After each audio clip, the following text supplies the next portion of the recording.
아멘. 오늘 새벽 하나님의 말씀은 마가복음 14장 1절에서부터 11절까지 말씀입니다. 신약 성경 79페이지입니다.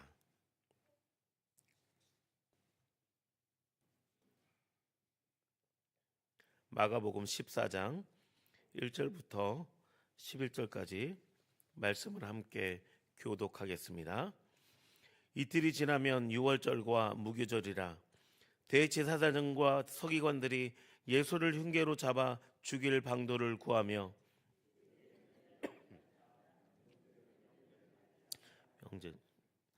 예수께서 베다니 나병 환자 시몬의 집에서 식사하실 때에 한 여자가 매우 값진 향유 곧 순전한 나드 한 옥합을 가지고 와서 그 옥합을 깨뜨려 예수의 머리에 부으니 어떤 사람이 화를 내요 서로 말하되 이 향유를 허비하는가.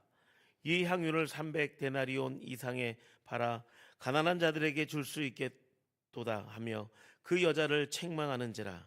예수께서 이르시되 가만두라. 너희가 어찌하여 그를 괴롭게 하느냐. 그가 내게 좋은 일을 하였느니라. 가난한 자들은 항상 너희와 함께 있으니 아무 때라도 원하는 대로 도울 수 있거니와 나는 너희와 항상 함께 있지 아니하리라. 그는 힘을 다하여 내 몸에 향유를 부어 내 장례를 미리 준비하였. 내가 진실로 너희에게 이르노니 온 천하에 어디서든지 복음이 전파되는 곳에서는 이 여자가 행한 일도 말하며 그를 기억하리라 하시니라. 12 중에 하나인 가룟 유다 예수를 넘겨주려고 대진 함께 읽겠습니다. 그들이 듣고 기뻐하여 돈을 주기로 약속하니 유다가 예수를 어떻게 넘겨줄까 하고 그 기회를 찾더라. 아멘. 할렐루야. 오늘은 사순절 5번째 주 금요 새벽 예배 시간입니다.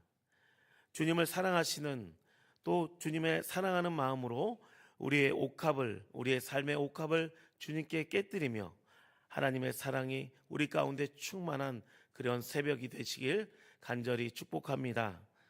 이 시간 내 부류의 신앙들이라는 제목으로 하나님의 말씀을 증거하겠습니다.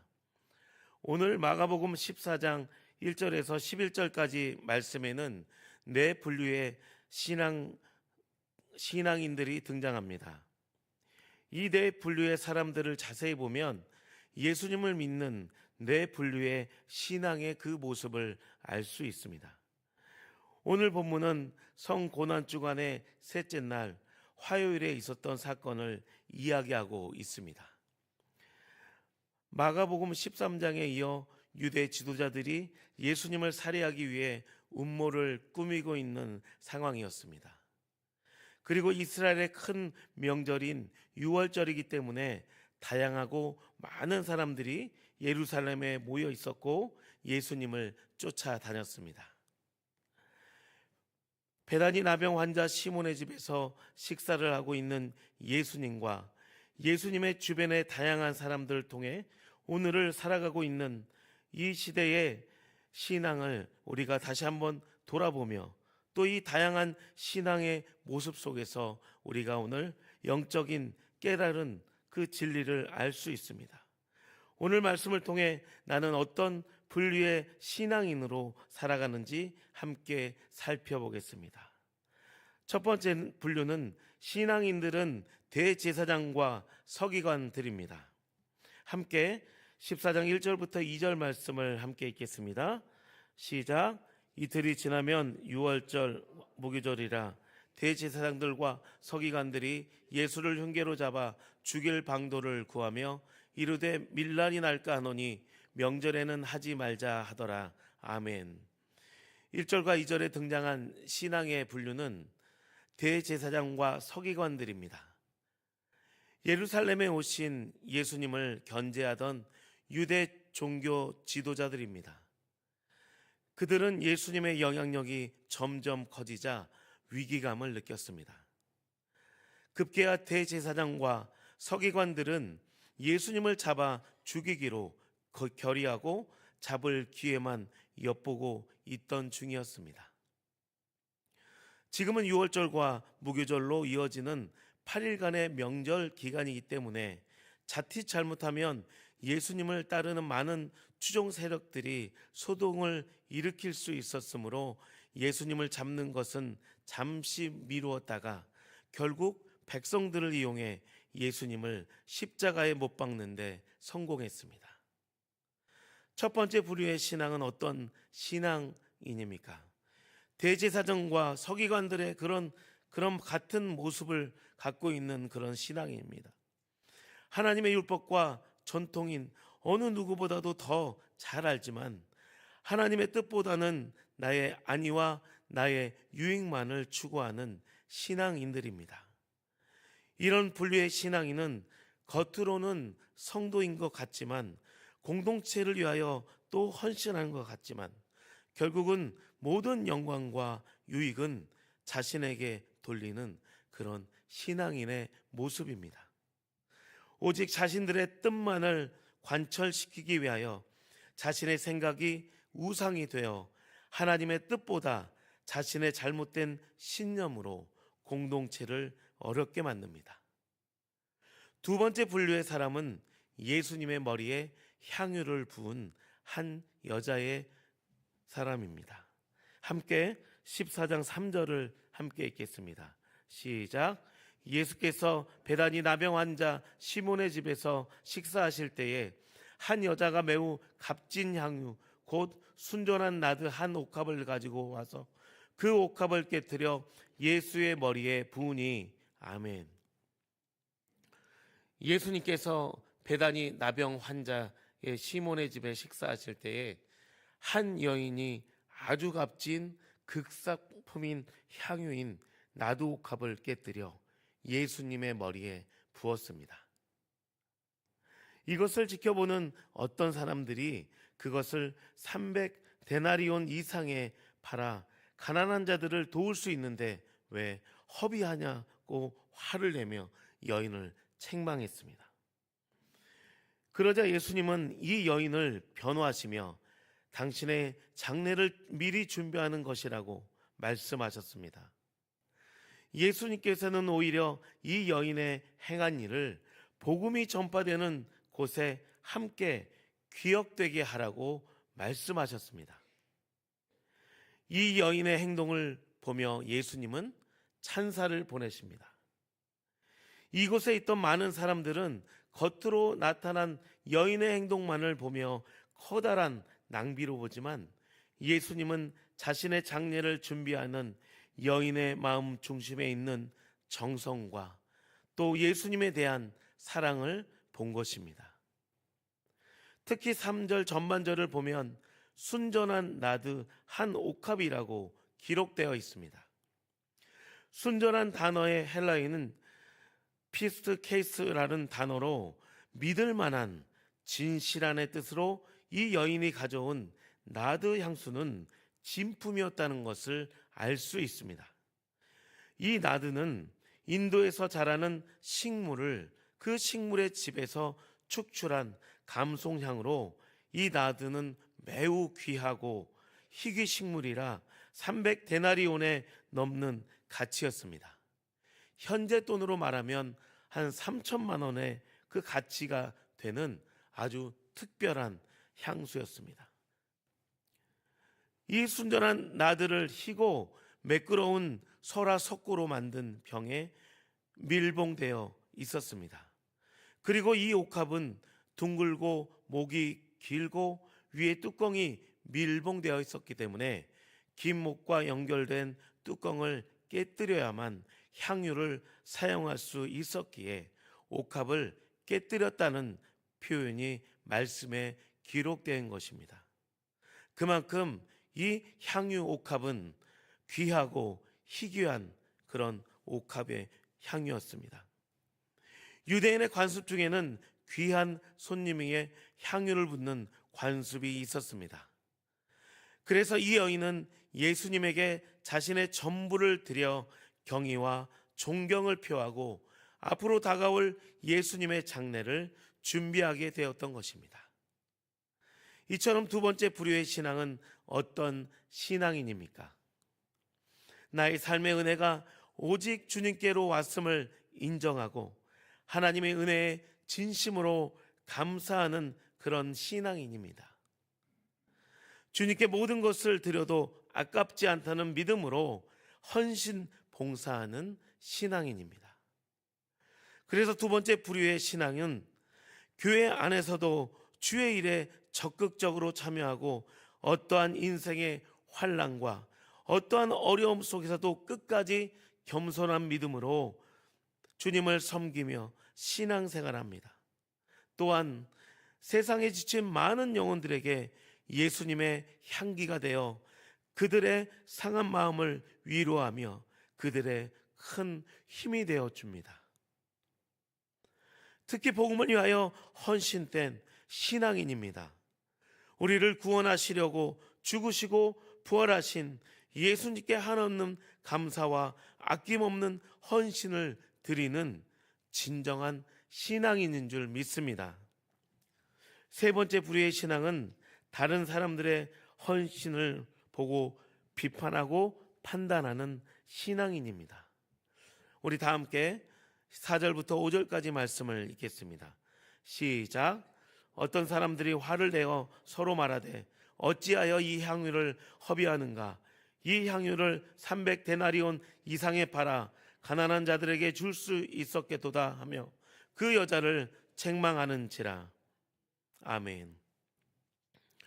앞서 말씀드린 것처럼 순전한 나드는 아주 매우 비싼 향유입니다. 그래서 그곳에 있는 많은 사람들은 몹시 화를 내며 그 여인을 비난했습니다. 만약 여러분들이 이곳에 있었다면 어떻게 반응하셨을까요? 어쩌면 저도 이 여인의 행동을 보며 예수님처럼 칭찬을 할 수 있을지 쉽게 말할 수 없을 것 같습니다. 그래서 4절에 나오는 이 어떤 사람들이 단지 여인의 행동을 보며 몹시 화를 내며 가난한 자들을 위해 쓸 수 있는 이 돈을 낭비했다며 비난하는 것입니다. 그러나 그들은 가난한 자들을 특별히 긍휼히 여기는 마음으로 그렇게 반응한 것이 아닙니다. 그들의 마음의 중심은 예수님을 사랑하는 마음이 없었습니다. 그들은 올 인류를 대속하시는 고난의 십자가의 가치를 알지 못했습니다. 어떻게 매우 값진 향유, 비싼 향유라고 해서 예수님의 그 십자가의 고난에 비교할 수 있겠습니까? 그러나 그 많은 사람 중에 십자가의 가치를 아는 사람은 나드가 담긴 이 옥합을 깨뜨린 이 한 여인이었습니다. 어쩌면 이 세 번째 부류의 신앙인은 현재 21세기를 살아가는 우리의 신앙인의 모습과 닮아 있는 것 같습니다. 우리는 우리의 가족과 자신을 위해 사용하는 물질과 시간은 아까워하지 않습니다. 주님께 드리는 예물과 공동체를 위하여 사용하는 물질과 시간과 헌신에 대해서는 우리는 너무 인색할 수도 있습니다. 그래서 겉으로는 주님을 사랑한다 하지만 우리의 말과 행동이 다른 이중적인 모습으로 나타나며 어느 정도의 선을 긋고 적당히 은혜 받고 적당히 타협하며 신앙생활하는 오늘 우리의 신앙의 모습은 아닐지 우리는 우리의 신앙생활을 뒤돌아봐야 합니다. 마지막으로 네 번째 부류인 신앙은 가룟 유다의 신앙인입니다. 우리 10절부터 11절까지 함께 읽겠습니다. 시작. 12 중에 하나인 가룟 유다가 예수를 넘겨주려고 대제사장들과 가매 그들이 듣고 기뻐하며 돈을 주기로 약속하니 유다가 예수를 어떻게 넘겨줄까 하고 그 기회를 찾더라. 아멘. 12제자 중 가룟 유다가 예수님을 배신하고 대제사장과 한톡속이 되었습니다. 그가 왜 예수님을 배신하는지는 성경에 구체적으로 기록되어 있지 않지만 예수님의 행보가 자신의 기대와 자신이 바라는 그 메시아의 모습이 아니었기 때문에 가룟 유다는 대제사장에게 은 30에 예수님을 팔아버렸습니다. 예수님을 기쁘게 할 제자가 돈을 받고 대제사장들을 기쁘게 하는 이 안타까운 모습이 혹시 우리의 모습은 아닐지 뒤돌아보며 나의 신앙을 점검해야 합니다. 세상의 헛된 부귀와 그 부귀에 세상에 우리의 마음을, 우리의 신앙을 다 뺏기고 예수님보다 나의 만족과 나의 유익을 위하여 살아가는 그 삶을 우리는 회개해야 합니다. 그래서 우리를 구원하시기 위해 고난의 십자가를 지신 우리 주님을 끝까지 붙잡고 따라가는 그런 복된 성도의 삶을 살아가야 되는 줄 믿습니다. 우리는 마가복음 14장 1절부터 11절 말씀을 통하여 이 네 분류의 신앙을 살펴보았습니다. 과연 나는 어떤 분류에 속한 신앙인일까요? 어쩌면 나의 신앙의 모습 속에 두 가지, 세 가지의 모습들이 섞여 있을 수도 있습니다. 그러나 우리는 두 번째 분류인 여인의 신앙을 본받아야 합니다. 가장 힘없고 연약한 여인이었지만 자신의 전부를 드리며 비난과 박해 속에서도 오직 예수님을 사랑했다는 것입니다. 또한 교회 공동체 안에서도 옥합을 깨뜨린 여인처럼 우리 주님께서 각자의 성도들에게 맡겨주신 사명을 충실하게 감당하며 어떠한 어려움과 방해를 만나더라도 오직 주님의 십자가의 사랑으로 그 사명을 잘 감당해야 될 줄 믿습니다. 오늘 말씀을 정리하겠습니다. 이름도 소개되지 않는 이 여인이 예수님을 위하여 귀한 향유옥합을 깨뜨린 것처럼 우리도 여인의 신앙을 본받고 우리 주님께서 맡겨주신 사명과 또 수의동교회를 위하여 생명을 다해 교회를 사랑할 때에 우리 주님께서 기뻐하시고 우리도 이 여인처럼 우리의 이름도 천국 복음이 전파되는 이 모든 곳에 우리의 이름과 헌신의 삶도 기억될 줄 믿습니다. 아멘. 함께 기도하겠습니다. 오늘도 살아계셔서 역사하시는 하나님 감사합니다. 마가복음 14장의 말씀을 통하여 네 분류의 신앙의 모습을 함께 묵상했습니다. 예수님을 위하여 자신의 모든 것을 드리며 옥합을 깨뜨린 것처럼 우리도 이 여인의 믿음을 본받아 예수님을 사랑하게 하시고 어떠한 비난과 핍박 속에서도 우리의 옥합을 깨뜨리며 끝까지 충성봉사 헌신하는 복된 수의동교회 모든 성도가 되게 하여 주시옵소서. 특별히 평상중에 계신 성도님들이 계십니다. 예수님의 보혈로 치유하여 주시고 안수하여 주셔서 하루속히 일상을 회복할 수 있도록 인도하여 주시고 여러 가지 삶의 문제로 고통받는 성도들에게 예수님의 보혈로 덮어주셔서 이 사순절의 기간을 통하여 가정과 교회와 이 민족에게 온전한 치유와 회복이 일어나게 하여 주시옵소서. 지금 담임 목사님의 청밍 중에 있습니다. 준비하시는 손길 위에 성령을 부어주시고 안목의 눈을 열어주셔서 늘 주님 안에서 깨어 기도하며 하나님의 뜻을 온전히 분별하고 주님을 사랑하는 거룩한 주님의 종이 속히 청빙될 수 있도록 인도하여 주시옵소서. 감사를 드리며 예수님의 이름으로 기도하옵나이다. 아멘. 하늘에